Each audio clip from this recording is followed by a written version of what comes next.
36. No passado, aquele armazém havia guardado espadas e armaduras que estavam espalhadas em seu assoalho aos montes, como algum tesouro mítico. Sazed lembrou-se de caminhar por ele, admirado pelos preparativos que Kelsier fizera sem alertar qualquer dos membros da gangue. Aquelas armas tinham equipado a rebelião na noite da morte do sobrevivente, permitindo que ela tomasse a cidade. Aquelas armas agora estavam guardadas em armários e arsenais. No lugar delas, um povo despreparado, abatido, amontoava-se nos cobertores que puderam encontrar. Havia poucos homens, nenhum apto nas batalhas. Strath obrigara os capatazes a juntar-se ao seu exército. Os outros, os fracos, adoentados, feridos, ele permitiu que seguissem para Luthadel, sabendo que ela não os rejeitaria. Sazed moveu-se entre eles, oferecendo o conforto que podia. Não tinham móveis, e mesmo as mudas de roupa estavam ficando escassas na cidade. Os mercadores, percebendo que o calor seria valioso para o inverno vindouro, haviam começado a aumentar os preços de todas as suas mercadorias, não apenas dos alimentos. Sazed ajoelhou-se ao lado de uma mulher aos prantos. Fique em paz, Ganadar, ele disse, sua mente de cobre lembrando do nome dela. Ela sacudiu a cabeça. Havia perdido 3 filhos no ataque dos Colos, mais 2 na fuga para Luthadel. Agora o único que restava, o bebê que ela carregara o caminho todo, estava doente. Sazed tomou a criança dos braços dela, examinando cuidadosamente os sintomas. Pouco havia mudado desde o dia anterior. Há alguma esperança, mestre Terrizano? Janedar perguntou. Sazed baixou os olhos para o bebê magro, de olhos baços. As perspectivas não eram boas. Como ele conseguiria dizer tal coisa a ela? Enquanto ele respirar, há esperança, minha cara, Sazed falou. Pedirei que o rei aumente sua porção de comida. Precisa de força para dar de mamar. Precisa mantê-lo aquecido. Fique perto das fogueiras e use um pano úmido para pingar água em sua boca, mesmo quando ele não estiver comendo. Ele precisa muito de líquido. Janedar assentiu com vagar, pegando o bebê de volta.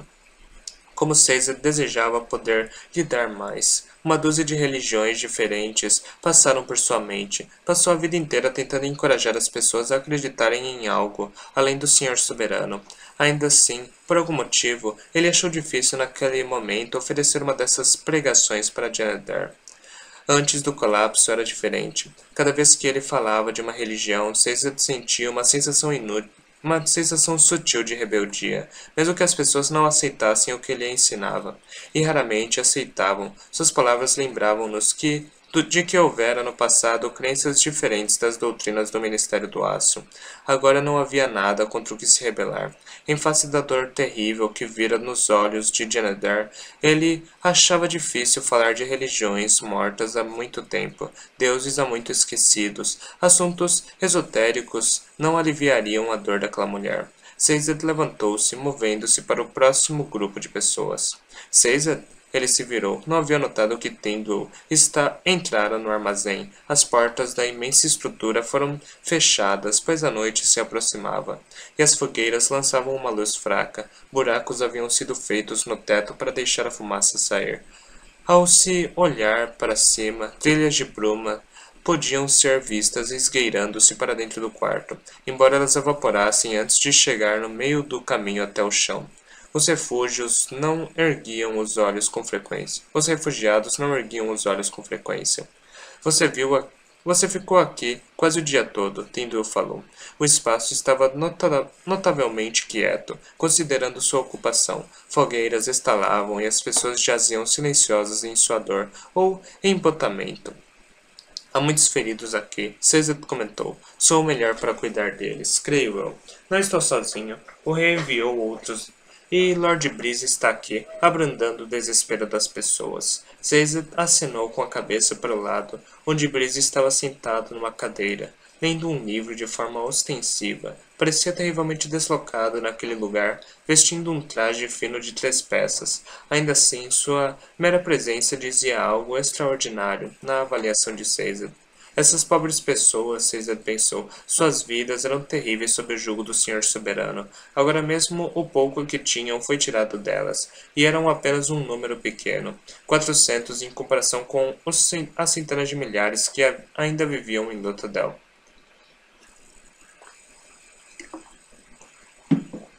O que aconteceria quando os estoques finais de comida terminassem? Rumores já haviam se espalhado sobre os poços envenenados, e Caesar tinha ouvido que um pouco da comida estocada também fora sabotada. O que aconteceria com essas pessoas? Quanto tempo o cerco poderia continuar?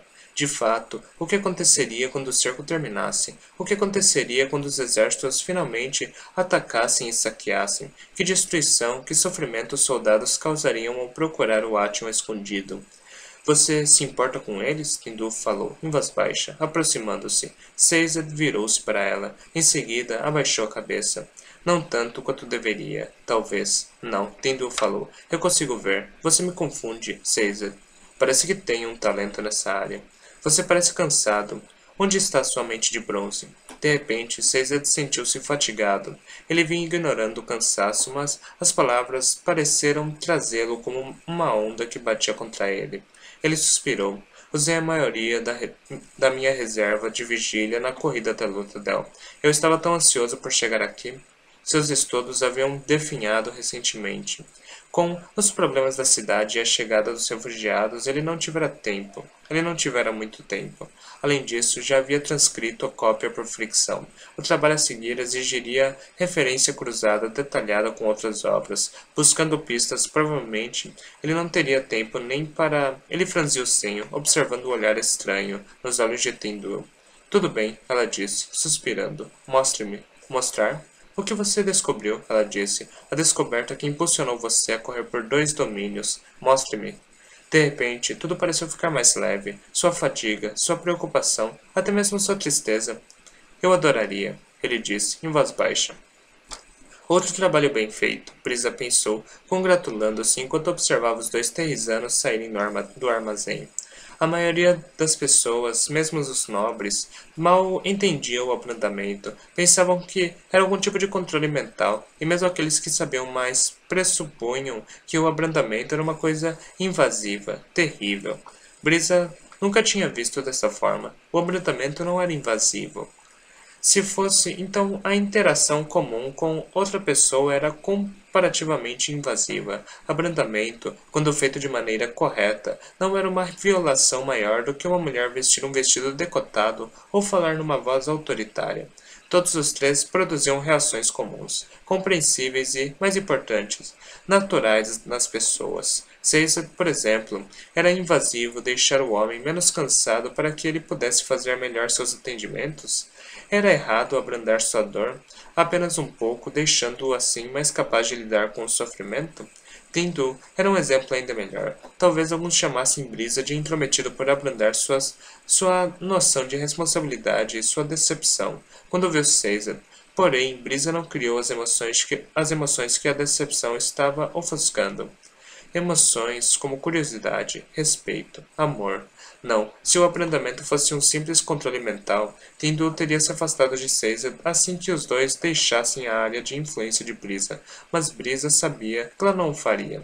Uma decisão crucial fora feita, e Brisa não tinha tomado essa decisão por ela. O momento fora construído durante semanas, teria ocorrido com ou sem Brisa. Ele apenas ajudou para que acontecesse antes. Sorrindo para si mesmo, Brisa verificou seu relógio de bolso. Ainda tinha alguns minutos, então se recostou na poltrona, emitindo uma onda de abrandamento geral, diminuindo a dor e o sofrimento das pessoas, concentrando-se em tantas de uma vez. Não conseguia ser muito específico. Alguns se veriam um pouco atordoados emocionalmente, enquanto empurrava-os com força maior, mas seria bom para o grupo como um todo. Ele não estava lendo aquele livro. Na verdade, não conseguia entender como Ellen e o restante passavam tanto tempo entre as páginas. Extremamente tedioso. Brisa apenas conseguia se ver lendo se não houvesse mais ninguém ao redor. Em vez disso, ele voltou àquilo que estava fazendo antes de Caesar ter atraído sua atenção. Ele observou os refugiados, tentando decidir o que cada um deles estava sentindo. Esse era o outro grande mal-entendido sobre o abrandamento. A alomancia não era nem de longe tão importante quanto o talento da observação. Verdade, ter um toque sutil certamente ajudava. No entanto, o abrandamento não dava a um alomântico a capacidade de conhecer os sentimentos de alguém. Esses, Brisa precisava adivinhar sozinho. Tudo voltava ao que era natural. Até mesmo os Ska mais inexperientes perceberiam que estavam sendo abrandados se emoções inesperadas começassem a ricochetear dentro deles. A sutileza verdadeira no abrandamento era incentivar as emoções naturais. Tudo feito ao deixar cuidadosamente as outras emoções menos poderosas. As pessoas eram uma coxa de retalho de sentimentos. Em geral, o que eles pensavam que era sentimento no momento apenas relacionava-se àquelas emoções que eram as mais dominantes dentro delas. O abrandador cuidadoso via o que estava abaixo da superfície. Entendia o que um homem sentia, mesmo quando o próprio homem não entendia ou reconhecia essas emoções. Era o caso de Caesar e Tyndall. Casal estranho esse, Brisa pensou consigo, abrandando indolentemente um dos Ska para deixá-los mais relaxado enquanto tentava dormir. O resto da gangue estava convencido de que aqueles dois são inimigos, mas o ódio raramente cria essa quantidade de amargura e frustração. Não, essas duas emoções vêm de um conjunto totalmente diferente de problemas. Claro, Caesar não era um eunuco? Eu me pergunto como isso tudo aconteceu. Suas especulações pararam quando as portas do armazém se abriram. Helen entrou. Ham, infelizmente, o acompanhava. Helen estava vestindo um dos seus uniformes brancos, completo com luvas brancas e uma espada. O branco era um símbolo importante. Com toda a cinza e a fuligem na cidade, um homem de branco era bem impactante. Os uniformes de Ellen tinham de ser feitos com tecido especial, criados para serem resistentes às cinzas, e eles ainda precisavam ser escovados todos os dias. O efeito valia o esforço. Brisa imediatamente encontrou as emoções de Ellen, deixando o homem menos cansado, menos inseguro, embora o segundo abrandamento estivesse se tornando quase desnecessário. Aquilo era, em parte, um feito da Terrizana. Brisa ficou impressionado com a capacidade de Tyndall mudar o estado de espírito das pessoas, considerando sua falta de alomancia. Brisa deixou as emoções de nojo e pena de Ellen. As duas eram adequadas, considerando o ambiente. No entanto, ele deu a Ham um cutucão para deixá-lo menos briguento. Brisa não estava com vontade de lidar com as tagarelices do homem no momento. Ele se levantou quando os dois se aproximaram. As pessoas se animaram quando viram Ellen. Sua presença, de alguma forma, trazia uma esperança que Brisa não conseguia emular com a alomancia. Eles sussurravam, chamando-o de Rei. Rei Ellen. Brisa, Ellen disse, meneando com a cabeça. Caesar está aqui? Acabou de sair, Brisa respondeu. Ellen parecia distraído. Ah, bem, ele falou. Encontro com ele mais tarde. Ellen olhou ao redor, os cantos dos lábios apontando para baixo. Ham, amanhã quero que você reúna os comerciantes de roupas da rua Canton e traga-os aqui para ver isso. Eles podem não gostar, Ellen, Ham comentou. Espero que não gostem, Ellen falou, mas veremos como eles se sentirão sobre seus preços assim que visitarem este lugar. Posso entender a despesa com comida considerando a escassez, no entanto não há motivo além da avareza para negar as roupas às pessoas. Emma sentiu, mas Brisa conseguiu ver a resistência em sua postura. Os outros percebiam como Ren era estranhamente avesso a confrontos, gostava de discutir com amigos, mas raramente chegava a qualquer conclusão de fato em sua filosofia.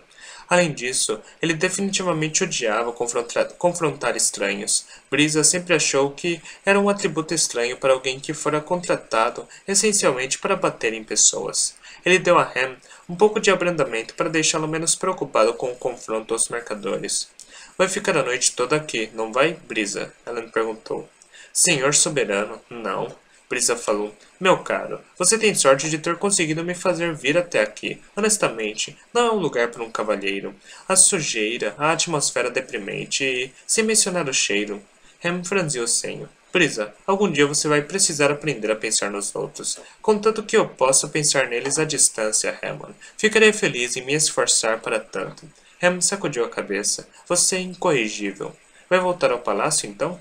Ellen quis saber. Sim, vou, Brisa disse, olhando para o relógio de bolso. Precisa de uma carona? Trouxe minha carruagem, Brisa respondeu. Ellen assentiu. Em seguida se virou para Ham, e os dois retiraram-se pelo caminho que tinham vindo, falando sobre a próxima reunião de Ellen com um dos membros da Assembleia. Brisa seguiu para o palácio pouco tempo depois. Meneou a cabeça para os vigias na porta, abrandando sua fadiga mental. Em resposta, eles se mostraram enérgicos, observando as brumas com vigilância renovada. Não duraria muito, mas alguns toques como esse eram a segunda natureza de Brisa. Estava ficando tarde, e havia poucas pessoas nos corredores. Ele foi até a cozinha tocando as moças da copa para deixá-las mais comunicativas. Isso faria com que a limpeza passasse mais rapidamente. Além da cozinha, ele encontrou uma pequena alcova de pedra, iluminada por um par de lampiões simples, arrumada com uma pequena mesa. Era uma das salas de jantar individuais do palácio, semelhantes a uma cabine. Trevo estava sentado em um canto da cabine, a perna manca, estirada sobre um banco. Fez uma cara feia para Brisa. Você está atrasado. Você está adiantado, Brisa falou, deslizando para o banco diante de Trevo. Dá no mesmo, Trevo grunhiu. Havia um segundo copo na mesa, junto com uma garrafa de vinho. Brisa desabotoou o colete, suspirou baixinho e serviu-se um copo enquanto se recostava com as pernas sobre o banco. Trevo bebericou seu vinho. Você está com sua nuvem? Brisa perguntou. Ao redor de você? Trevo disse. Sempre. Brisa sorriu, tomando um gole, e relaxou, embora ele raramente tivesse oportunidade de usar seus poderes. Trevo era um esfumaçador. Quando queimava cobre, as capacidades de qualquer alomântico ficavam invisíveis para aqueles que queimavam bronze. Mas o mais importante, ao menos para Brisa, queimar cobre deixava Trevo imune a qualquer forma de alomancia emocional. Não vejo por que isso deixa você tão feliz, Trevo disse. Pensei que gostasse de brincar com emoções. Eu gosto, Brisa confessou. Então, por que vem beber comigo toda noite? Trevo questionou. Se importa com a companhia? Trevo não respondeu. Era bem o jeito de dizer que não se importava. Brisa encarou o general resmungão. A maior parte dos outros membros da gangue ficava longe de Trevo, que Alzero trouxera no último momento, já que o nuvem de cobre em geral usavam morreram. Sabe como é isso, Trevo? Brisa perguntou. Ser um aprendedor? Não. Isso dá um controle notável. É um sentimento maravilhoso ser capaz de influenciar as pessoas ao seu redor, sempre sentindo como se tivesse uma compreensão sobre como as pessoas vão reagir. Parece prazeroso, Trevo disse, indiferente. E ainda assim, mexe com você. Passa a maior parte do tempo observando as pessoas, ajustando, cutucando, abrandando. Isso me mudou. Eu não olho para as pessoas da mesma forma. É difícil ser amigo das pessoas quando você as vê como algo a ser influenciado e alterado. Trevo grunhiu. Então, é por isso que nunca vemos você com mulheres. Brisa assentiu. Não consigo mais evitar. Sempre toco as emoções de todos ao meu redor. E assim, quando uma mulher se apaixona por mim, ele gostava de pensar que não era invasivo. Ainda assim, como poderia confiar em alguém que dizia amá-lo? Era a ele ou a sua alomancia que elas reagiam. Trevo encheu seu copo. Você é muito mais imbecil do que parece. Brisa sorriu. Trevo era uma das poucas pessoas totalmente imunes ao seu toque. A alomancia emocional não funcionava com ele, e ele sempre era muito acessível com suas emoções. Tudo o deixava irritado. Manipulá-lo usando meios não alomânticos se provara ser uma infrutífera perda de tempo. Brisa observou seu vinho. O engraçado é que você quase não entrou na gangue por minha causa. Malditos abrandadores, Trevo murmurou. Mas você é imune a nós. A sua alomancia, talvez, Trevo disse. Mas essa não é a única forma que vocês funcionam. Sempre é necessário estar de olho em vocês, abrandadores. Então, por que permite que eu me junte a você toda noite para tomar vinho? Trevo ficou em silêncio por um momento, e Brisa quase pensou que ele não responderia. Por fim, Trevo murmurou. Você não é tão mau quanto a maioria. Brisa deu um gole no vinho. Esse foi o elogio mais honesto que eu acredito já ter recebido. Não deixe que ele o arruine, Trevo comentou. Ah, eu acho que é tarde demais para me arruinar, Brisa falou, enchendo seu copo. Essa gangue, o plano de Kel, já fez o serviço completo. Trevo concordou com a cabeça. O que aconteceu conosco, Trevo? Brisa perguntou. Eu me juntei a Kel pelo desafio, nunca soube por que você veio. por dinheiro. Brisa meneou a cabeça. O plano dele fracassou, o exército foi destruído, nós ficamos. Então, ele morreu, e nós ainda ficamos. Este maldito reino de Ellen está condenando você. Está te condenando. Este maldito reino de Ellen está condenado, você sabe. Não vamos durar mais um mês, Trevo comentou. Não era puro pessimismo. Brisa conhecia bem demais as pessoas para dizer quando estavam falando sério. E ainda assim, aqui estamos, Brisa disse. Passei o dia todo fazendo os Skas se sentirem melhor, apesar de suas famílias terem sido massacradas. Você passou o dia todo treinando soldados que, com ou sem sua ajuda, mal irão durar algumas batidas de coração contra um inimigo determinado. Seguimos um rei garoto que não parece ter a mínima ideia de como uma situação é ruim. De como sua situação é ruim. Por quê? Trevo sacudiu a cabeça. Gauser nos deu uma cidade. Nos fez pensar que éramos responsáveis por protegê-la. Mas não somos esse tipo de gente, Brisa falou. Somos ladrões e fraudadores. Não deveríamos nos importar. Digo, eu cheguei a tal ponto que estou abrandando as moças da Copa para que elas fiquem mais felizes no trabalho. Poderia também começar a vestir rosa e carregar flores por aí. Talvez eu pudesse fazer um belo pé de meia em casamentos. Trevo bufou. Em seguida, ele ergueu o copo. Ao sobrevivente, ele falou, maldito seja por nos conhecer melhor do que nós mesmos. Brisa ergueu seu copo. Maldito seja, ele concordou, em voz baixa. Os dois ficaram em silêncio. Falar com Trevo tendia a virar uma não conversa. No entanto, Brisa sentia um contentamento simples. Abrandar era maravilhoso. Fez dele quem era, mas também era seu trabalho. Mesmo os pássaros não podiam voar o tempo todo. Aí está você, Brisa regalou os olhos. Ariane estava em pé, na entrada da alcova, bem na ponta da mesa. Vestia azul claro, onde conseguira tantos vestidos. Sua maquiagem, claro, era impecável, e havia um laço no cabelo. Aqueles longos cabelos loiros, comuns no ocidente, mas quase impossíveis no domínio central. E aquela figura atrevida, sedutora. O desejo imediatamente brotou dentro dele. Não, Brisa pensou. Ela tem metade da sua idade. Você é um velho sujo.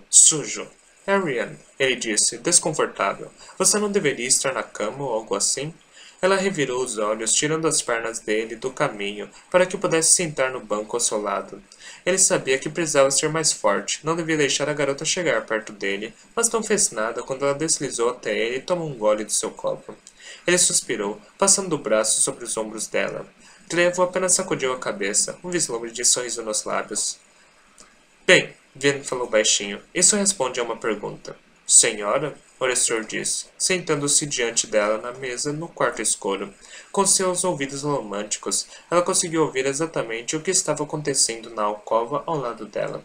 Ariane é a romântica, Vin falou. Sério? Vin assentiu. Ela está tumultuando as emoções de Brisa desde que chegou, deixando-o mais atraído por ela. Era de se imaginar que ele perceberia, Orestor disse. Você acha? Vin falou.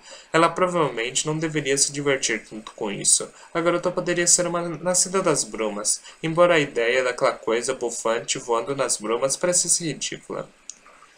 Que é provavelmente o que ela quer que eu pense, Vin considerou. Preciso me lembrar de Cles e Shem. Nenhum deles se revelou a pessoa que pensei que eram.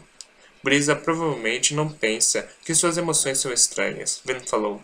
Ele já deve estar atraído por ela. Orestor fechou a boca e inclinou a cabeça, sua versão canina do franzir de senho. Eu sei, Vin concordou, mas ao menos sabemos que ele não está usando a alomancia para seduzi-la. De qualquer forma, isso é irrelevante. Trevo também não é o Kandra. Como pode ter certeza, senhora? Vin fez uma pausa. Trevo sempre avivara seu cobre quando estava perto de Brisa. Era uma das poucas vezes que usava o metal. No entanto, era difícil dizer se alguém estava queimando o cobre. No fim das contas, quando queimava seu metal, escondiam-se por padrão. Mas Vin podia perfurar nuvens de cobre. Conseguia sentir o tumultuar de Ariane. Conseguia até mesmo sentir um leve pulsar vindo do próprio Trevo.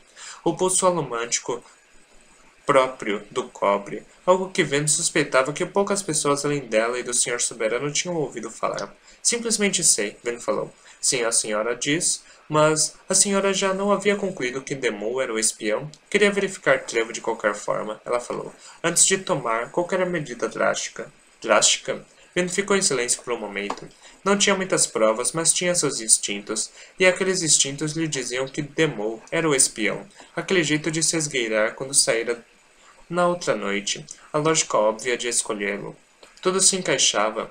Ela se levantou. As coisas estavam ficando perigosas demais, delicadas demais. Não podia mais ignorá-lo. Venha, ela disse, saindo da cabine.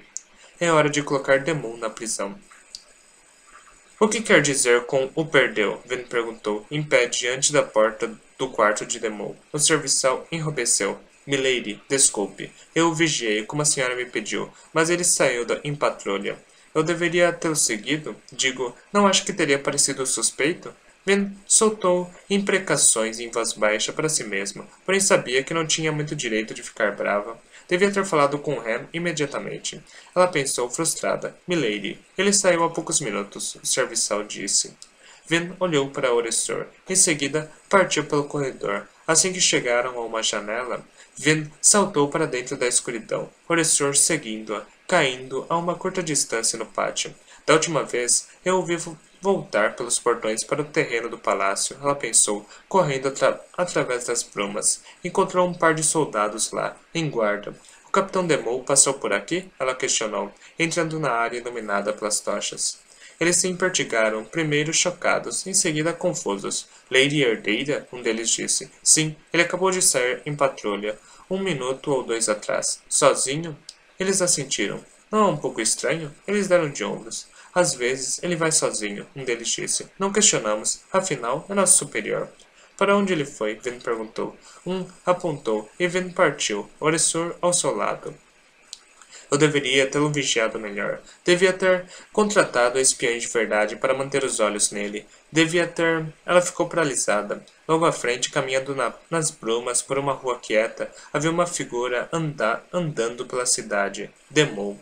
Vin deixou cair uma moeda e lançou-se no ar, passando bem longe de sua cabeça e aterrissando no topo de um prédio.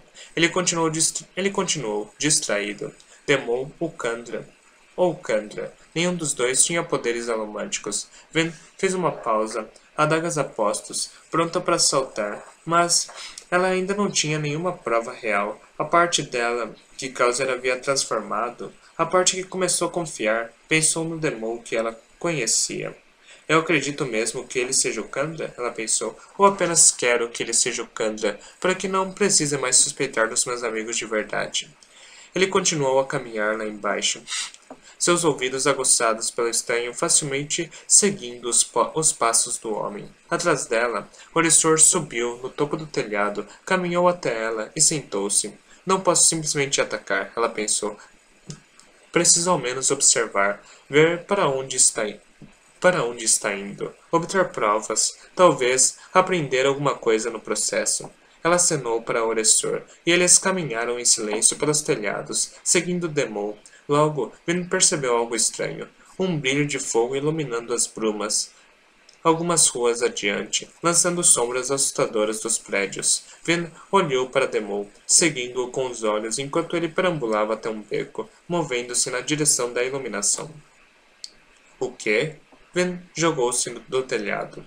Levou apenas 3 saltos para chegar à fonte da luz. Uma fogueira modesta crepitava no centro de uma pequena praça. Ska amontoavam-se ao redor dela, para se aquecer, parecendo um pouco assustados nas brumas. Vin estava surpreso em vê-los. Não via Ska saírem das brumas desde a noite do colapso.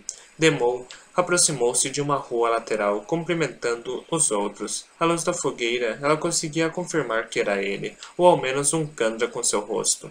Havia talvez 200 pessoas na praça. Demou moveu-se como se fosse sentar nos paralelepípedos, mas alguém rapidamente aproximou-se com uma cadeira.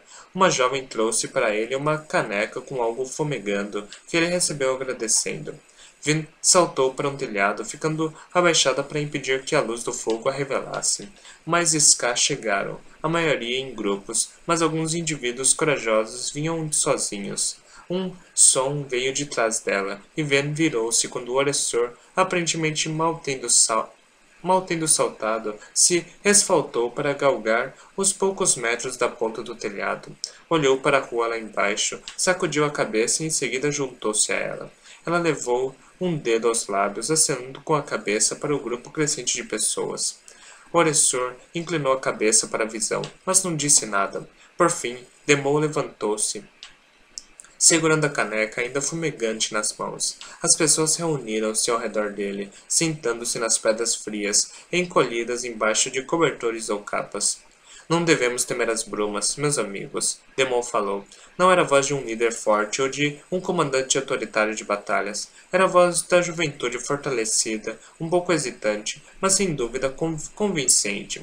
Foi o que o sobrevivente nos ensinou. Ele continuou.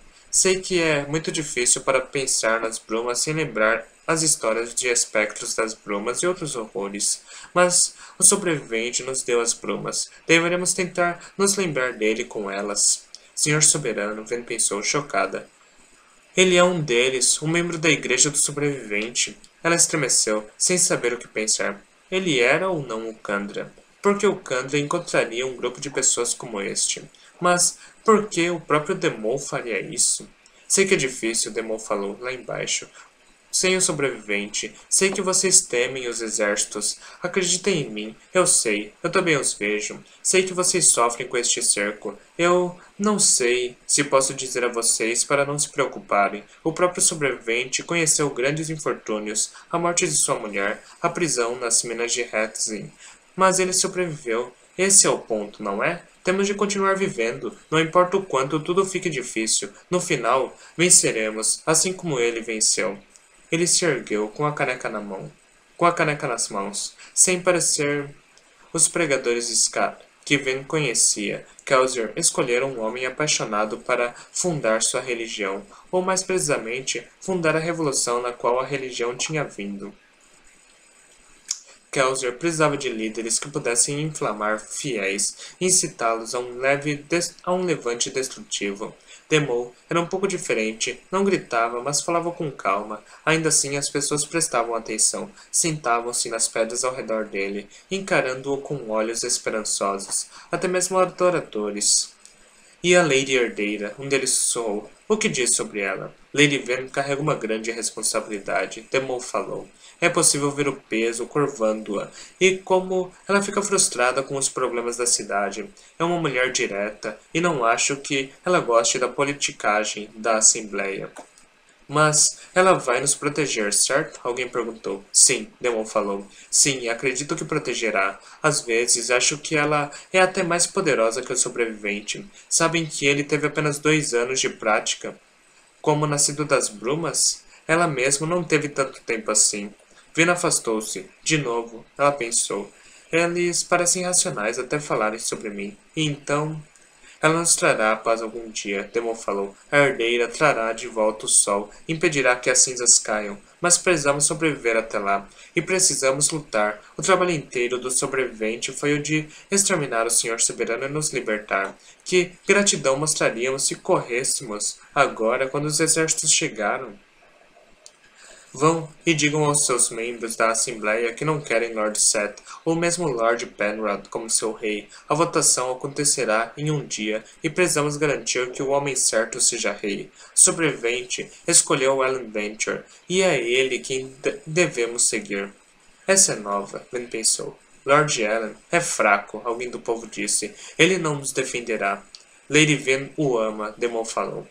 Ela não amaria um fraco. Penrod e Seth tratarão vocês como os Sky eram tratados antes, e é por isso que vocês pensam que eles são fortes. Mas isso não é força, é opressão. Precisamos ser melhores do que isso.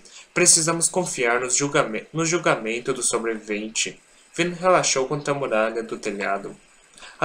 Atenção, aliviando-se um pouco. Se Demou era mesmo espião, então estava dando qualquer prova naquela noite. Não estava dando qualquer prova naquela noite. Portanto, ela guardou as adagas e descansou os braços cruzados sobre a beirada do telhado.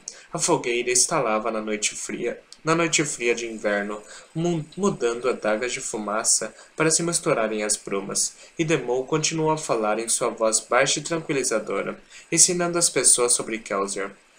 Não é nem uma religião de verdade, Ven pensou, enquanto ouvia. A teologia é tão simples, nada parecida com as crenças complexas das quais César fala. Demon lhe ensinara conceitos básicos. Ele apresentava Kelsier como modelo, falando sobre sobrevivência e resistência a dificuldades. Vin podia ver por que as palavras diretas agradavam os Ska. As pessoas não tinham de fato duas escolhas. As pessoas só tinham de fato duas escolhas: continuar lutando ou desistir. Os ensinamentos de Demon lhes davam uma desculpa para continuar vivendo. Os Ska não precisavam de rituais, orações ou códigos, não ainda. Eram inexperientes demais com religiões em geral, temiam-nas demais para querer algo assim. Mas quanto mais ouvia, mais Vina entendia a Igreja do Sobrevivente. Era o que eles precisavam, pois pegava o que os Ska já conheciam, uma vida cheia de dificuldade, e içava a um plano mais elevado, mais otimista.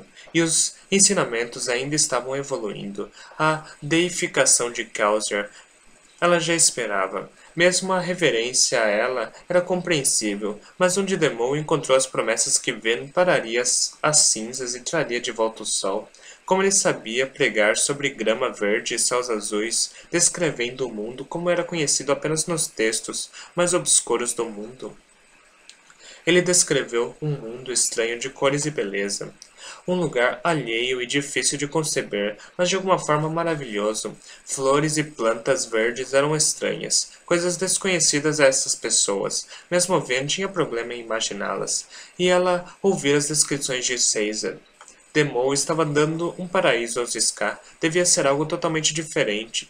Devia ser algo totalmente distante da experiência normal, pois o mundo comum não era um lugar de esperança, não com um inverno se aproximando sem alimentos, não com exércitos ameaçadores e o governo em meio ao caos. Vin recuou quando Demol finalmente terminou o encontro. Ela ficou deitada por um momento, tentando decidir como se sentia. Estava quase certa sobre Demol, mas agora suas suspeitas pareciam infundadas. Ele saía à noite, verdade, mas agora ela viu o que ele estava fazendo.